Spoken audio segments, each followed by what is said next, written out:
এক দশকেরও বেশি সময় আগে একদিন হঠাৎ করেই বাড়ি থেকে উধাও হয়ে যায় 2 বছর বয়সী পোষা কুকুর বাটারকাপ। অনেক খোঁজাখুঁজির পরও তাকে না পেয়ে পরিবারটি ধরেই নিয়েছিল।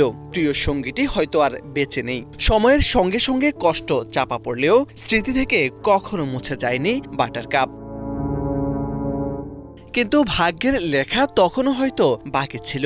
গেল সপ্তাহে যুক্তরাষ্ট্রের মায়ামি ডেড অ্যানিমেল সার্ভিস সামাজিক যোগাযোগ মাধ্যমে একটি পোস্ট দেয়। তারা জানায়, এ মাসের শুরুতে তাদের আশ্রয়কেন্দ্রে একটি বয়স্ক কুকুরকে আনা হয়েছে।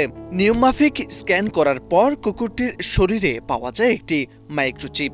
সেই ছোট্ট চিপই খুলে দেয় বড় এক গল্পের দরজা। মাইক্রোচিপের তথ্য থেকে জানা যায়, কুকুরটির নাম বাটারকাপ, বয়স প্রায় 15 বছর, আর সে হারিয়ে গিয়েছিল 10 বছরেরও বেশি সময় আগে। চিপে থাকা তথ্যের সূত্র ধরে আশ্রয়কেন্দ্রের কর্মীরা যোগাযোগ করতে সক্ষম হন বাটারকাপের আসল মালিকের সঙ্গে। খবর পেয়ে এক মুহূর্ত দেরি করেননি পরিবারটি, ছুটে যায় মায়ামি ডেড অ্যানিমেল সার্ভিস সেন্টারে। সেখানে তৈরি হয় আবেগে ভরা এক পুনর্মিলনের দৃশ্য।